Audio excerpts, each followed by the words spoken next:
Star pacer Mohammed Shami bat తో దుమ్మురేపాడు. దేశవాళీ ప్రతిష్టాత్మక టీ20 టోర్నీ సయీద్ ముస్తాక్ అలీ ట్రోఫీలో భాగంగా చండీగఢ్ తో బెంగళూరు వేదికగా జరుగుతున్న క్వార్టర్ ఫైనల్స్ లో బెంగాల్ జట్టుకు ప్రాతినిధ్యం వహిస్తున్న షమి బ్యాట్ తో మెరుపులు మెరిపించాడు.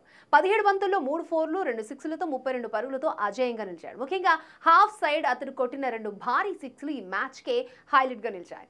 షార్ట్ పేజ్ బాల్ తో పాటు వైడ్ యార్కర్ ను షమి అద్భుతంగా సిక్సర్స్ గా మలిచాడు. ప్రస్తుతం ఈ షాట్స్ కి సంబంధించిన వీడియో నెట్టింట వైరల్ గా మారింది. మహమ్మద్ షమి సూపర్ బ్యాటింగ్ తో ఈ మ్యాచ్ లో ముందుగా బ్యాటింగ్ చేసిన బెంగాల్ నిర్ణీత 20 ఓవర్లలో 9 వికెట్లకు 159 పరుగులు చేసింది. అయితే బోర్డర్ గవాస్కర్ ట్రోఫీ కోసం ఆస్ట్రేలియా ఫ్లైట్ ఎక్కేందుకు సిద్ధమవుతున్న షమి బ్యాట్ తో మెరుపులు మెరిపించడం ఫ్యాన్స్ కి సంతోషాన్ని ఇచ్చింది. షమి మోకాలు వాచినట్లుగా టీమిండియా కెప్టెన్ రోహిత్ శర్మ చెప్పినా అతని బ్యాటింగ్ చూస్తే ఫిట్ గా ఉన్నట్లుగా స్పష్టమవుతోంది.